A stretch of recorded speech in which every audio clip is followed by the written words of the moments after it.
리테일의 미래라고 이야기했던 아마존고가 2년 전에 전면 다 철수했잖아요. 완전하게.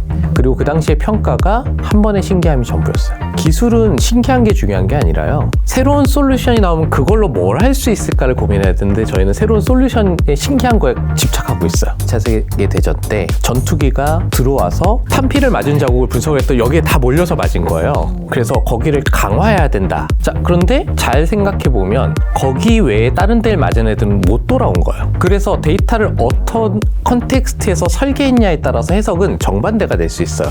그냥 데이터를 모은 건 아무런 가치를 그래서 못 주는 거예요. 안녕하세요. 소비행동학자 송수진입니다. 소비자 인사이트 연구소라는 코너를 통해 찾아뵙고 있는데요. 오늘은 프로젝트 렌트의 최원석 대표님을 모시고 리테일 테크라는 주제로 얘기를 해보려고 하는데요. 대표님 안녕하세요. 네, 안녕하세요. 나와주셔서 감사합니다. 네, 고맙습니다. 저희가 사실 몇 주 전에 배웠었잖아요. 근데 워낙 그 구독자분들의 반응이 좋아서 대표님을 한 번 더 초청하게 되었습니다. 영광입니다. 그래서 팝업 스토어의 스티브 잡스라는 별명도 가지고 계시는데 그 별명 마음에 드시나요? 잡스는 마음에 안 들고요. 잡부가 마음에 드는 거예요. 네. 네. 이제 팝업 스토어 같은 공간들 잘 아시기 때문에 이제 리테일 테크에 대한 질문을 드려보고 싶었는데 먼저 리테일 테크가 뭘까요? 그러니까 리테일 테크란 단어는 사실 그런 것 같아요. 인류가 가진 여러 가지 인더스트리 중에서 제일 발전 안 하던 게 몇 개가 있어요. 관공서 잘 발전 안 하고요. 그 다음에 100년 동안 변화가 없는 교실, 교육 시스템 잘 안 바뀌어요. 그리고 마지막에 한 가지가 오프라인 리테일 비즈니스예요. 크게는 부동산에 따라 바뀐 거지 비즈니스를 하는 방식이 그동안 바뀐 적이 별로 없어요. 그거를 안에서 뭔가를 트래킹하는 솔루션이 없었기 때문에 오프라인 리테일 비즈니스를 진화시키기 위한 고민들을 그동안 별로 못했던 게 현실이에요. 그런데 센서라든가 컴퓨터라든가 AI라든가 기술이 발전을 하면서 오프라인이라는 이 어마어마한 비즈니스를 최적화시킴으로써 새로운 비즈니스 밸류를 만들 수 있지 않을까라는 접근의 모든 것들이 사실 리테일 테크의 영역이라고 보시면 돼요. 그래서 가장 큰 비즈니스인 리테일 오프라인이라는 거를 기술 베이스로 어떻게 가치 있게 바꿀 것인가 그걸 연구하는 모든 건 전 리테일 테크가 아닐까 싶습니다. 사실 뭐 테크놀로지 너무 많이 얘기하니까 유행어가 아닌가 이런 생각이 들기도 해요. 이게 왜 중요한 걸까요? 일단 가장 중요한 건 저희가 온라인이 아무리 발전했어도 전체 오프라인 비즈니스에 비하면 아직 많이 작아요. 돈의 사이즈가 너무 다르다는 뜻이에요. 그러니까 마켓의 밸류가 오프라인이 아직도 여전히 덜 크고 전 세계적인 규모잖아요. 그러면 여기가 조금만 효율화돼도 어마어마한 경제적인 가치를 만들 수 있어요. 그러다 보니까 수없이 많은 스타트업들이 그 안에 워낙 복합적인 서비스들이 있어요. 하나의 기능이 아니에요. 각각별로 쪼개서도 또 하나의 다 비즈니스가 될 만큼 모듈을 개선할 여지가 많아요. 조금만 개선해도 많은 퍼포먼스를 낼 수 있는 영역이기 때문에 이젠 관심을 가지기 시작할 수밖에 없는 거죠. 기술 베이스로 기존 비즈니스 어떻게 비용을 아낀다던가 시간을 줄인다던가 아니면 최적화를 한다던가 그리고 사람이 하던 걸 로봇이나 AI PC가 대체할 것인가 이런 관점이 일반적으로 리테일 테크의 물리적인 버전이에요. 그래서 이 영역 같은 경우에는 뭐 라스트 마일 딜리버리 로봇조차도 기존에 저희가 하는 리테일이라는 건 정말 영역이 넓잖아요. 배송, 물건을 구매하는 행위, 그들에게 설명하는 행위 이 모든 게 다 리테일이에요. 그러면 각각에 있어서 다 다른 형태의 비즈니스로 나와요. 예를 들면 대표적인 걸로 뭐 아마존에서 했었던 아마존고 같은 무인 편의점도 리테일 테크에서 또 하나의 실험이기도 했고요. 그 다음에 드론으로 배송을 할 수 있을까? 이런 것들도 많이 하잖아요. 그 다음에 퍼스널 베이스의 쇼핑 딜리버리 서비스 인스타카트에서 원래 시작했었던 모델이죠. 그런 것들도 사실은 저희가 일상적으로 겪는 모든 리테일을 혁신하기 위한 새로운 기술적인 시도들이 같이 녹아져 있다고 보시면 돼요. 그리고 심지어 결제. 예를 들면 샌드박스 규제로 풀어서 테스트하고 있는 게 편의점에서 19금 인증을 자신의 얼굴로 해서 결제해서 술을 살 수 있게 한다던가 이런 결제 시스템 관련된 것들도 다 리테일 테크예요. 예전에는 그런 리스크 때문에 하지 마라고 다 제안을 했던 것들이 기술의 발전으로 핸들링을 할 수 있으니 그런 비즈니스를 할 수 있어. 새로운 비즈니스가 또 나타나는 거죠. 리테일 테크에 주목해야 될 이유들이 여러 가지가 있는데 그중에 하나는 운용의 효율성이 향상된다 언급해 주신 것 같아요. 네. 어떻게 비용을 아낄 수 있을까? 어떻게 시간을 아낄 수 있을까? 어떻게 최적화할 수 있을까? 어떻게 라스트 마일 딜리버리 상에서의 효율을 증가시킬 수 있을까? 이런 거에 도움을 준다고 말씀을 주셨는데 리테일 테크가 고객 경험 향상에는 뭐 어떤 영향을 주는 게 있을까요? 어마어마하게 바뀌죠. 예를 들면 저희가 쿠팡이 대세가 된 가장 큰 거는 여러 가지 샛별 배송이라는 시스템도 있죠. 근데 쿠팡 배송보다도 더 중요한 것 중에 한 가지는 네이버처럼 신용카드 한 번 입력하고 나오면 그냥 비밀 핀으로 결제가 가능했다요. 아하. 그게 생각으로 너무 중요했어요. 대부분의 사람들은 결제하다가 온라인에서 튕겨져 나간 경우가 더 많거든요. 근데 대부분 온라인에서 뭔가를 결제하는 시스템을 구축하는 회사들이 작은 기업이다 보니까 그거에 대한 리스크 매니지먼트를 못할 거라고 생각하셨는지 모르겠지만 허가를 안 해줬어요. 근데 네이버페이가 처음에 자리를 잡게 해준 것도 그 부분이었어요. 한 번 등록하면 비밀번호 6개로 그냥 무조건 묻지도 않고 결제 완료. 근데 그걸 가장 먼저 완성시킨 게 네이버페이 이후에 쿠팡이었죠. 제대로. 그러다 보니까 주문만 하면 그 다음에 모든 저희를 귀찮게 하는 것들이 사라지기 시작한 거예요. 그러면서 저희는 온라인에서 세일즈, 구매를 하는 행위가 되게 편해지기 시작했죠. 저희 왜 가끔 그런 거 있잖아요. 뭐 가입하세요 그러는데 설명 길어지면 됐어요. 아무리 저희가 뭘 사고 싶어도 결제 프로세스가 번거로우면 그냥 집 앞에서 사요. 네. 그 돈보다도 그게 더 중요하니까. 결국 기존의 서비스를 자세히 보면 저희를 참 알짤딱갈센처럼 기가 막히게 내 마음에서 필요한 것만 물어봐 줬으면 좋겠는데 기존의 서비스는 철저하게 공급자 중심이었기 때문에 사용자에게 전혀 편하지 않은 것들이 네. 태반이었어요. 근데 그 모든 것들이 사용자 중심으로 편해지기 시작한다는 뜻이에요. 그러게요. 제가 최근에 만났던 어떤 기업의 대표님께서 하셨던 명언이 어제 쓴 것이 제일 좋은 것이다. 소비자들은 이런 발언을 하신다고 하더라고요. 새로운 시스템이나 새로운 기술이나 이런 게 도입되면 다시 학습해야 되는 학습 비용이 발생하잖아요. 그 인지적인 비용이 높아지니까 내가 이걸 왜 학습해야 돼? 이 학습하는 비용 대비 얻는 효능이 더 큰 거야? 라는 걸 증명해봐라. 라는 태도가 이제 많다는 걸 짚어주신 거예요. 네. 그래서 지금 말씀하신 것처럼 이 기술이 도입됐을 때 고객 경험에 불편함이 사라지는 정도가 좀 효과적인 것을 가늠하신 포인트가 될 것 같은데요. 연결해서 고객 경험의 불편함은 해결이 되는데 혹시 불안함이 생기진 않을까라는 생각이 들어요. 예를 들면 뭐 얘가 나를 지켜보고 있다. 사실 제가 아마존고 매장에 시애틀에 가봤었거든요. 일부러. 갔는데 계속해서 모든 카메라가 저를 바라보는 것 같고 내가 매장에서 요거를 들어 올렸을 때 무게로 얘를 측정하잖아요.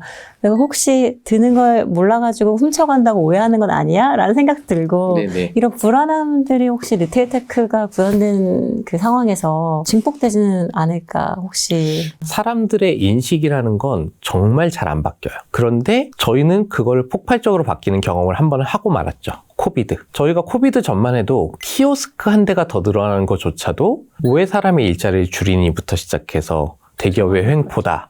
수없이 많은 말이 많았어요. 그래서 그 당시만 해도 무인결제 시스템이라는 건 정말 편의성을 위해 급한 사람들은 저기 가서 하실 수 있어요 라고 구석에 하나 놓는 거지 걔가 메인이 될 수가 없었어요. 근데 저희는 그 2년 동안 저의 모든 사상이 바뀌어버렸어요. 그래도 되라고. 더 이상 그걸 두려워하지도 않고요. 처음 해볼 때가 두렵잖아요. 네. 근데 저희는 코비드 2년 동안 그게 더 좋다라는 거를 순간적으로 강제적 학습. 예, 학습이 완성이 돼버렸어요. 그래도 돼가. 그래서 저는 코비드가 가진 영향력이 어마어마하게 컸다고 생각해요. 특히 리테일 매장에서. 리테일도 그렇고 저희가 사람과 사람들이 비즈니스를 하는 대화하는 모든 관계에서 안타깝지만 사람이 사라져도 된다는 합의를 만들어 버렸어요. 그 당시에는 무인결제기가 더 좋은 거야. 안전해. 라는 것들이 모두가 그냥 갑자기 동의했죠. 그러다 보니까 이제는 없어지는 게 당연히 그럴 수 있어요. 예를 들면 코로나 이전에 클라이언트나 비즈니스 파트너한테 화상회의하죠 라고 얘기하면 되게 무례한 거였어요. 네. 요즘 그걸 가지고 무례하다고 생각하는 사람이 단 한 명도 없잖아요. 당연하게 받아들이는 측면이. 그럴 수 있다가 너무 당연해진 거예요. 원래대로라고 하면 최소 10년은 걸렸을 거예요. 아무리 기술이 발전돼도. 근데 사람의 생각이 말씀하신 것처럼 제일 안 바뀌는데 그걸 저희는 폭발적으로 경험을 했고 그리고 그 와중에 대부분의 대전제가 사람이 본인의 정보를 제공을 함으로써 안전을 획득하고 대신에 사람이라는 프로세스를 줄일 수 있다를 전 세계적인 합의가 완성되고 있다는 게 무서운 점인 것 같아요. 제가 보통 페인 포인트가 무엇인가라고 이제 기업들 질문을 주시면 고객이 겪는 페인 포인트는 불편함이 무엇인가, 불안함이 무엇인가, 낭비되는 게 무엇인가 생각해 보시라는 그 반문을 드리곤 하는데요.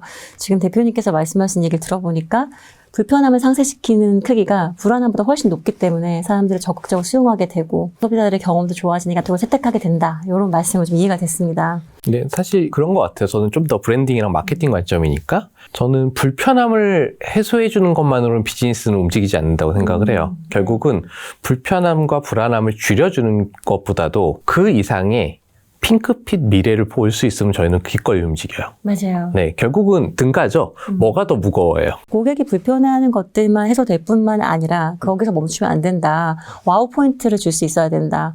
열망 포인트를 선사해야 된다는 말씀이신데 그것도 리테일 테크 안에서 향상된 측면이 있을까요? 충분히 가능해질 것 같아요. 왜냐하면 저희는 그동안 온라인 결제가 편했음에도 불구하고 더 저렴했음에도 불구하고 결제 시스템이 불편해서 그동안 안 들어왔어요. 예전에 초기 인터넷 같은 온라인 같은 경우에는. 근데 이제는 결제를 하면 내일 아침에 갖다 준대. 그리고 결제는 번호 한 번만 누르면 끝나. 내일 아침에 갖다 주는 택배가 제일 즐거운 거예요. 어떤 분들이 그러죠. 코로나 때 나를 행복하게 해준 가장 큰 건 마켓컬리와 쿠팡의 박스였다고. 네. 그 순간이 그날 하루의 제일 행복이었다고. 그러니까 저희는 소비라는 것들이 가져오는 행복은 분명히 강력해요. 그리고 나의 불편함보다도 그 행복이 크면 기꺼이 할 수 있게 되는 거죠. 리테일 테크가 적용된 그런 매장의 모습이랄까 사례가 있다면 어떤 게 있을까요? 사실 제일 대표적인 케이스 중에 한 가지는 아마존고죠. 아마존고는 사람들의 결제 데이터들을 트래킹을 하기 위해서 무인으로 편의점을 만들고 그 안에서 일어나는 모든 행동을 이제 트래킹을 했었죠. 그리고 이제 뭐 쉽게 생각하면 쿠팡의 물류 공장도 리테일 테크예요. 왜냐하면 결국은 리테일 딜리버를 위한 백엔드잖아요. 네. 그러면 지금 쿠팡의 물류센터는 아마 전 세계에서도 탑레벨일 거예요. 네. 그 어마어마한 택배들이 자동화돼서 분포가 되고 각 거점별로 적정 수량의 재고를 유지를 하고 최소한의 수량이 필요한 거죠. 많으면 많을수록 손실이니까. 그러한 것들을 최적화하는 것도 다 리테일 테크예요. 아하. 그리고 저희가 아까 얘기했던 포스라든가 결제 시스템을 최적화하는 거. 예를 들면 제가 작년 초에 일본의 도쿄 아자부다이스 갔을 때 네. 저희는 이제 키오스크로 소비자 결제를 하잖아요. 거기에 있는 빵집은 빵을 디시에 올려가지고 트레이를 가지고 와서 포스 앞에 싹 지나가면 카메라가 찍어요. 그리고 빵을 뭔지 구분을 해요, 형태로. 그리고 자동으로 총액이 얼마인지를 디스플레이를 해줘요. 아하. 결제 시스템에서도 사람을 더 줄이는 것도 리테일 테크예요. 리테일이라는 단어 안에 존재할 수 있는 모든 옵티마이즈 또는 이펙티브한 기술들은 리테일 테크라고 보시는 게 맞죠. 제가 고객이라면 매장에 방문하기 전에는 어떤 데이터를 주로 이쪽에서 수집을 하고 활용을 할까? 매장에 입장하면 또 어떤 데이터를 수집하거나 활용을 할까? 그 매장 안에서 경험할 때는 어떤 일을 수집하고 활용을 할까?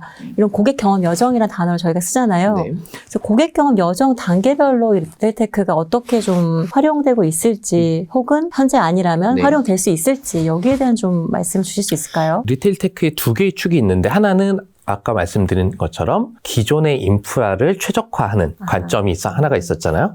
이제는 고객을 이해하기 위한 관점이에요. 그러니까 주어가 사람으로 바뀌어요. 인프라가 아니라.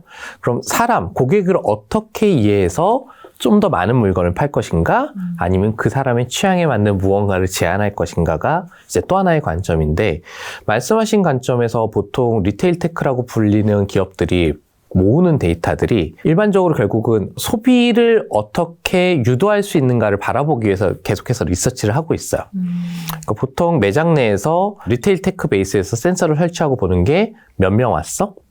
그 다음에 히트맵, 어디에서 얼마나 오래 머물렀나? 어떤 공간에 네, 예를 들면 그렇죠. 매대가 이렇게 해서 한 10개의 매대가 있는데 A라는 상품에 있는 데만 사람들이 계속 잘 머무르더라.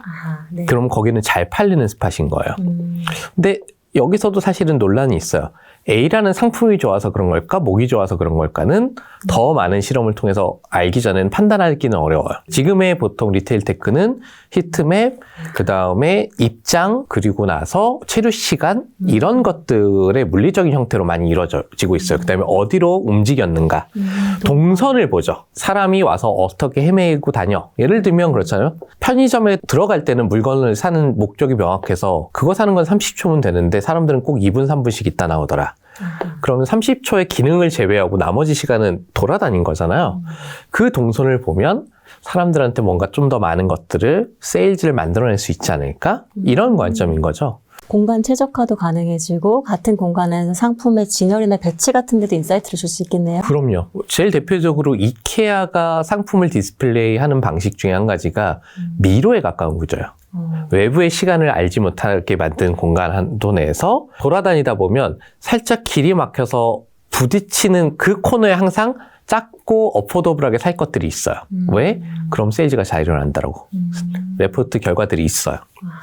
그래서 어떻게 하면 소비자도 모르는 사이에 나는 무언가를 사고 싶어지게 만들 것인가가 이제 또 하나의 관점 중에 하나죠. 혹시 이런 건 어떤가요? 광고에 노출이 되잖아요. 네. 이제 A 프로모션, 뭐 B 프로모션 주제도 다르고 방식도 다르고 미는 상품도 다를 텐데 거기에 따라서 뭐 리테일 매장의 방문율이 달라진다거나 이럴 때 리테일 테크를 사용할 수 있을까요? 당연히 사용할 수 있습니다. 그러니까 지금은 리테일 테크라는 시장이 안타깝지만 소비자 조사라는 관점에서는 기술에만 포커스가 돼 있어요. 그러니까 이런 센서가 있어서 이런 데이터를 모을 수 있어요. 와우에서 멈춰 있는 게 더 많아요. 근데 중요한 건 얘를 어떻게 유기적으로 진화시키고 분석하고 확장할 것인가가 본질이거든요. 일단은 오프라인과 온라인의 연계에 대해서도 확장을 해야 되고요. 그다음에 내가 어떤 액션을 통해서 소비자들이 어떻게 리액션을 하는가를 봐야 이제 정말 재밌는 것들을 보기 시작을 하거든요. 근데 이제 그 부분까지는 설계가 대부분 안 돼 있는 경우가 많은 것 같아요. 정작 중요한 것은 질문과 맥락이 일단 중요하다는 말씀을 해주셨는데요. 제가 며칠 전에 자라 매장에 가봤는데요. 보통 피팅룸에 들어갈 때 옛날에는 몇 개 가져가시냐 헤아려 보셨거든요. 네. 근데 지금은 제가 막 8개, 10개 들고 가도 몇 개 대보세요. 착 냈더니 알아서 이렇게 8개다, 10개다 바로 표시가 되면서 몇 번 방으로 가라. 이렇게 안내를 해주더라고요. 가지고 나올 때도 똑같이 착 되면 끝나고 다만 한 가지 단점이 그 터치 스크린에 뭐를 클릭해야지 그게 액티베이션 되는 거예요. 근데 대다수의 고객들이 어디를 눌러야 이게 액티베이션 되는지 몰라서 밑줄 침대를 눌러주세요로 계속 한 사람이 안내를 반복해서 하고 계시고. 그럼 설계를 잘못한 거예요, 네. 누군가. 그런 경우가 되게 많죠. 왜냐하면 보통 그러니까 기술을 만드는 사람은 소비자에 대해서 고민해 본 적이 별로 없는 경우가 많아요. 그러니까 저희가 예를 들면 액티브엑스라는 시스템에 대해서도 말이 정말 많았잖아요. 이게 과연 정말로 그렇게 안전해라고 했는데 별로 안전하지도 않았고 그런데 소비자한테는 정말 최악의 솔루션 중에 하나 아니었어? 라는 말이 정말 많았어요, 온라인에. 왜냐하면 그걸 만들고 설계하는 사람은 엔지니어였기 때문에요. 소비자의 요구사항을 고민해 본 적이 없고 또 하나 이제 보통 기술자나 마케터들이 착각하는 게 정말로 리테일을 핸들링을 해봐야 뭐가 문제인지를 알아요. 근데 실행을 안 해본 사람들은 이제 아름다운 그림을 그릴 수밖에 없어요. 될 것이다. 나한테 익숙한 기술이니까. 이거면 충분하잖아. 가서 여기 누르면 그 다음 단계 정리되고. 보통 기획자들이 알아야 되는 게 저희가 뭘 줘도 소비자는 그 이상의 다른 형태로 사용을 해요. 맞습니다. 네. 정말 작은 제품 하나도 이걸 저렇게 쓴다고가 일상이에요. 특히나 인터페이스라는 건 그런 관점을 고려하는 게 너무 중요한데 이제 그거 하나가 조금만 설계가 돼도 잘못돼도 사람들은 바로 오류를 해요. 왜냐하면 휴리스틱 모델은 이성의 문제가 아니거든요. 조건만 사요. 저는 지금 안드로이드를 못 쓰겠어요. 왜냐하면 아이폰 같은 경우에는 모든 인터페이스가 휴리스틱에 가까워요. 여기 가면 뭐가 있겠지 하면 그 자리에 항상 대부분이 있어요. 네. 그러다 보니까 처음 제품을 받아도 자연스럽게 써요. 근데 이제 이게 익숙하고 나면 안드로이드의 로직은 이해가 안 돼요. 사람의 휴리스틱은 그만큼 강력한 거죠. 제가 잠깐 설명을 드리면 휴리스틱이란 단어는 보통 이제 멘탈 숏컷이라고 저희가 설명하는데요. 정신적 지름길. 이래서 그냥 보면 직관적으로 이해할 수 있는 큐 이런 거라고 이해하시면 될 것 같습니다. 약간 조건 반사 같은 거죠. 저희의 일상을 통해서 아니면 문화를 통해서 네. 패턴화돼서 저희는 고민하지 않고 선택하게 만드는 것들이 휴리스틱이죠. 네, 그러면 이 리테일 테크를 기업들이 도입을 하게 될 때 고려해야 될 점이 뭐가 있을까요? 일단 여러 가지가 있어요. 너무 많아요. 예를 들면 빅데이터부터 얘기를 해볼까요? 빅데이터가 중요하다 몇 년 동안 했는데 요즘 되게 조용해졌죠. 맞아요. 네, 왜 그럴까요? 데이터가 굉장히 많으시다고 해요. 기업들을 뵈면 데이터 너무 많다. 너무 많은데 이제 무슨 데이터가 있는지 모르겠다. 네. 또 다른 말씀은 데이터 간의 연결을 어떻게 해야 될지 모르겠다. 이런 코멘트들을 저는 많이 들었습니다. 그러니까 한동안 빅데이터는 약간 트렌드였어요. 예전에 모든 사업 기획 자료에 유비쿼터스라는 말이 들어가야 통과했던 것처럼 네네. 트렌드였던 것 같아요. 근데 빅데이터라는 건 사실은 허구예요. 그러니까 빅데이터로 알 수 있는 건 개략적인 것들을 알 수 있는데 유의미한 걸 알기는 너무 어려워요. 왜냐하면 지금 현존하는 빅데이터는 어떤 목적성을 가지고 설계된 데이터들이 아니에요. 무작정 수집이 이루어진다. 그렇죠. 그냥 남녀 성비의 변화 이런 류의 데이터지 뭔가 좀 더 날카로운 아웃풋을 만들어내기에는 가설이 없는 데이터예요. 그러다 보니까 결론이 없을 수밖에 없어요. 자, 예를 들면 지금 리테일 테크를 도입한 기업들이 센서도 달고 다 해요. 그래서 하루에 오늘 몇 명 왔고 그 다음에 어디에서 많이 머물렀고 그 다음에 체류 시간 몇 분이고 동선이 이래. 이렇게 해서 데이터를 모아요. 근데 문제는 이걸 가지고 그래서 그 다음엔 다 같이 멈춰요. 예를 들면 예전에 저희가 리테일의 미래라고 이야기했던 아마존고가 2년 전에 전면 다 철수했잖아요. 완전하게. 그리고 그 당시에 평가가 한 번의 신기함이 전부였어요. 기술은 신기한 게 중요한 게 아니라요. 새로운 솔루션이 나오면 그걸로 뭘 할 수 있을까를 고민해야 되는데 저희는 새로운 솔루션의 신기한 거에 집착하고 있어요. 예를 들면 지금 센서 모으는 것들은 이미 센서는 오픈소스에 가까워요. 그냥 전 세계에 만드는 회사들이 정해져 있으니까요. 센서로 데이터 값을 모은다가 아니라 어떤 데이터를 모아서 뭘 볼 건데가 이제 본질인데 센서가 있어. 그걸로 만족하시는 경우가 많다.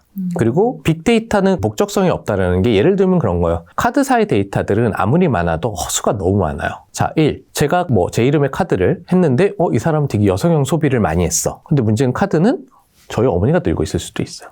그렇죠. 네, 개인과 매칭이 안 되는 경우들이 많고요. 심지어 결제를 이 사람은 지방에서 많이 해라고 했는데 지방 관련 브랜드를 할 경우에는 결제 주소가 강남이 아니라 강북에 있는 본사의 결제 코드로 날아가는 경우들도 많아요. 그래서 사실은 계략적인 걸 알 수 있어도 유의미한 걸 알기가 극도로 어려워요. 그다음에 사람은 결코 이성적이지 않거든요. 이 카드가 주는 베네핏을 설명하는 게 세일즈에 더 도움이 될까? 우리가 이 카드를 만드는데 너무 고생했다라는 얘기가 더 도움이 될까라고 했을 때 한국 사람한테는 후자가 더 도움이 돼요. 어떻게 보면 이게 컬처 코드일 수도 있지만 한국 사람은 이렇게 힘들게 만들었으면 더 좋겠지. 이런 식으로 판단한단 말이죠. 베네핏은 얘가 더 명확하게 설명해 줬음에도 불구하고 맞아요. 눈물을 보여주면 그래 하나 해줄게. 그러면 지금 방금 말씀하신 걸 들어보면 일단 질문이 굉장히 중요하다라는 생각이 드네요. 어떠한 질문에 응답할 수 있는 기술을 도입할 것인가라는 것과 어떤 가설을 가지고 접근할 것인가 이런 측면의 것을 말씀해 주신 그게 건가요? 제일 중요해요. 그러니까 통계학의 그 오류라고 항상 하는 예시 중에 한 가지죠. 차세계 대전 때 전투기가 들어와서 총알을 맞은 위치들을 분석을 한 다음에 얘를 어떻게 보관할래? 그 당시에 이제 이거 찾아보시면 꼭 나와요. 2차 세계대전 전투기, 총알, 이 대화 과정 통계. 오랜만에 너무 신기해서 생각하고 있었습니다. 탄피를 맞은 자국을 분석을 했더니 여기에 다 몰려서 맞은 거예요. 그래서 거기를 강화해야 된다. 통계학에서는 그렇게 생각을 했어요. 네네. 자, 그런데 잘 생각해보면 거기 외에 다른 데를 맞은 애들은 못 돌아온 거예요. 아예 거기는 격추돼서 못 돌아오고 살아 돌아온 애들만 탄피 자국이 거기에 새겨진 거예요. 그래서 데이터를 어떤 컨텍스트에서 설계했냐에 따라서 해석은 정반대가 될 수 있어요. 근데 문제는 그냥 데이터를 모은 건 아무런 가치를 그래서 못 주는 거예요. 그래서 이제는 소비자 리서치 방식도 바뀌는 단계로 가고 있어요. 갈수록. 예전처럼 많이 물어보면 뭐가 도움이 되는 이야기가 나오겠지가 아무런 가치가 없어요. 그래서 데이터를 모을 때 우리는 과연 소비자한테 무엇을 알아낼 거야? 라는 목적도 있어야 되고 그걸 어떻게 진화시킬 거야? 왜냐하면 사람이라는 건 연구하시는 분이니까 더 잘 알잖아요. 한 번에 그 마음을 알 수가 없어요. 저는 여전히 저도 제 마음을 모르겠는데 그걸 어떻게 남이 하는지 모르겠지만 그러니까 저희 같은 경우에도 팝업 스토어에서 계속해서 데이터를 뽑고 있거든요. 저희는 2019년도부터 계속해서 이 방식이 좋을까 저 방식이 좋을까 다른 센서 계속 갖다 붙이고 보고 있는데 저희가 하는 질문조차도 매년 조금씩 진화가 돼요. 그렇죠. 이렇게 물었더니 저희가 원하는 값의 데이터를 그들은 이야기하잖아요. 우리 질문이 미묘하게 잘못됐구나. 왜 구조 분석에서처럼 은는이가 하나만 잘못 붙여도 사람들은 다른 얘기를 해요. 맞아요. 그러면 저희는 그래서 정량과 정성과 휴리스틱 데이터까지 모아서 어떤 관점으로 볼 거냐라는 걸 계속해서 가설을 가지고 진화시켜야 유의미한 얘기가 나오는데 지금은 일단 데이터가 나온데 저희는 감독을 받은 상태인 거예요, 시장은. 아직까지는. 네. 좋은 질문 설계한 능력이 제일 필요하고 두 번째로는 질문에 대해서 또 가설을 가지고 접근하는 것이 좀 필요하다. 그래야 가설을 좀 확인하면서 재조정할 수 그걸 진화시킬 수 있어야 돼요. 그리고 세 번째로는 아까 그 2차 대전 얘기하시면서 같은 데이터를 할지라도 그 데이터 자체가 아니라 데이터 뒤에 숨겨진 것, 빠진 데이터는 왜 빠졌을까? 안 들어온 이유는 무엇일까?까지 종합해서 볼 수 있는 데이터를 해석하는 능력이 굉장히 중요하다. 그게 이제 더 본질이에요. 왜냐하면 하드웨어는 이미 오픈소스예요. 누구든 사서 달면 해결이 되는 시스템이에요. 그러면 우리 고객 아니면 우리가 알고 싶은 관점에서 뭘 볼 건데가 본질인 거죠. 예를 들면 저희 렌트 같은 경우에는 기존의 리테일 테크는 물건을 얼마나 팔 거냐에 포커스가 관심이 많잖아요. 저희는 오프라인에서 이걸 마케팅 밸류를 어떻게 더 측정할 거야에 관심이 더 많아요. 저희는 마케팅 성과를 측정을 어떻게 오프라인으로 이제 트랜스폼 할 거냐를 보고 있는데, 예를 들면 그런 거죠. CPC라는 개념이 있죠. 사람들이 온라인 선상에서는 클릭을 하잖아요. 네, 클릭을 할 때마다 이게 얼마짜리야 라고 밸류를 측정을 해요. 근데 온라인에서 마케팅이 디벨롭 됐던 가장 큰 이유는 사실 처음으로 측정 가능한 솔루션이 나왔기 때문에 열광했던 거예요. 퍼포먼스 마케팅. 네. 왜냐하면 그 이전의 마케팅은 측정 가능한 부분이 없었으니까. 근데 지금 오프라인이 이제 측정 가능한 단서들을 꽤 많이 만들기 시작했어요. 오히려 그런데 정확도는 더 높죠. 예를 들면 저희는 이렇게 비교를 해요. 자, 길을 가다가 재미있는 매장을 발견해서 내가 거기를 5초 이상 바라봤어. 네. 자, 이거를 기존의 온라인 마케팅 이펙트랑 비교하면 이걸 예를 들면 CPC보다 얘가 밸류가 높을까 낮을까?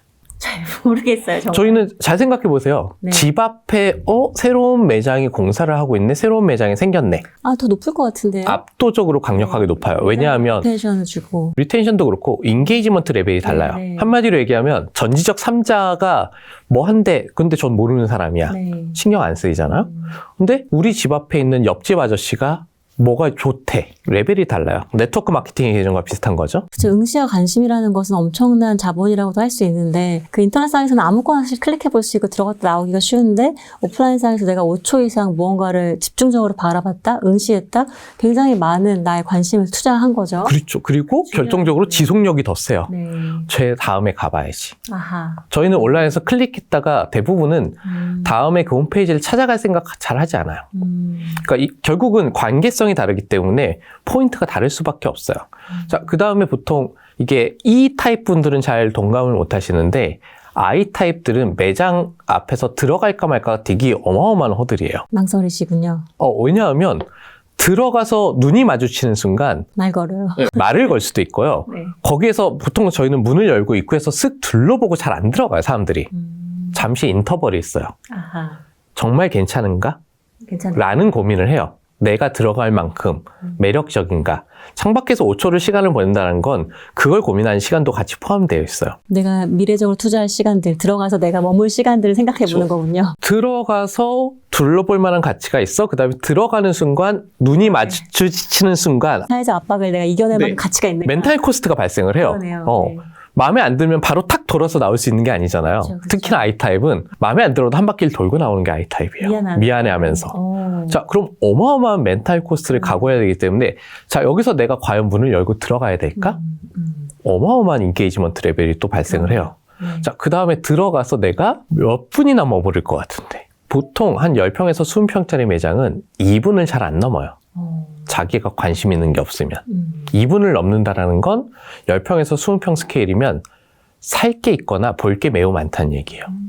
잘 생각해보세요. 쓱 하고 그냥 나와버려요. 그러네요. 120초 이상이면 그렇네요. 그러면 2분을 넘었다라는 건 이 매장 아니면 이 브랜드와 본격적인 관계가 빌드업되기 시작했다는 얘기예요. 자, 저희가 TV 광고 보통 설계를 해서 TV 광고는 15초에서 30초로 설계를 하잖아요. 온라인 광고가 7에서 8초. 그 돈을 들여서 소비자에게 그 정도로 제한을 하지만 소비자가 TV 광고를 봐주는 시간이 몇 초일까요? 힐끗 보기도 하고 주로 멀티태스킹을 많이 하시죠. 딴 거 하면서 보시죠. 네, G세대는 1.3초예요. 아 하면 갔어요.